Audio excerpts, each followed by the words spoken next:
So the formula for calculating economic growth is pretty straightforward.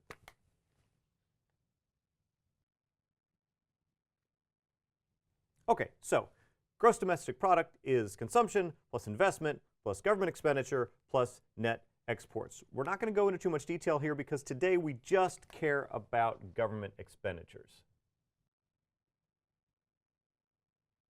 Now, you can divide up government expenditures even further. You've got state and local or federal expenditures, and then within federal expenditures you have defense and non-defense. Defense is military spending, things that go boom.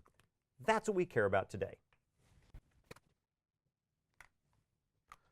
So what you're looking at right now is contributions from federal defense spending to annual GDP growth. The GDP growth number should not be important in American politics because there are better ways to measure how we're doing, but it is. That's just the world as is given to us. Every White House gets measured on how high they can get that number. Can you get it to 3? Can you get it to 4%? So when we take a look at the contribution that defense makes, it's easy to see a pattern. This right here, right after 2001, is the ramp up in federal defense spending after September 11th.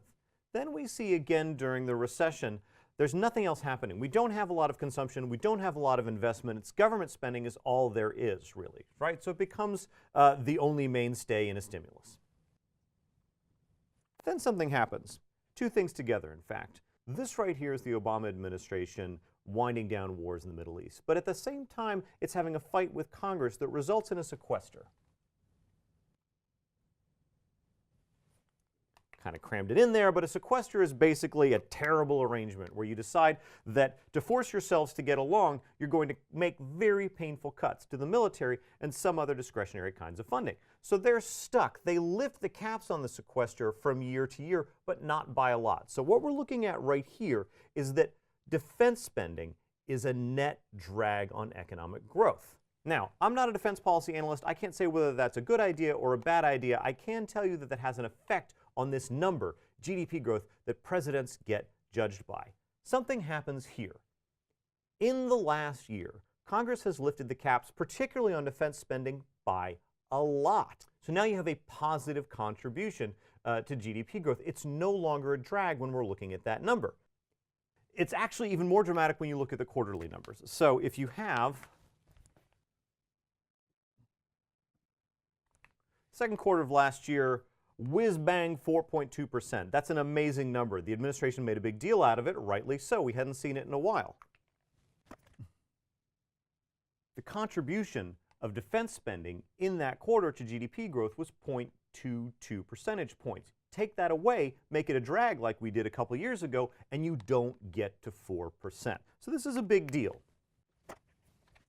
In theory, the Republican Party in the United States doesn't like to stimulate the economy through government expenditures. They prefer consumption and investment coming from the private sector. But there is one exception. It's what we're looking at right here, defense spending. Barney Frank is a retired congressman from Massachusetts. He's a Democrat. He used to call this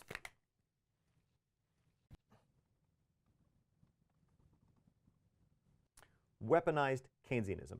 Keynesianism, not a philosophy that Republicans in the United States traditionally adhere to, but it basically says in times of great need, you need to step in as the government and spend a lot of money to make up for all that private consumption and private investment that has disappeared. What we have happening right now is what we have happening right now.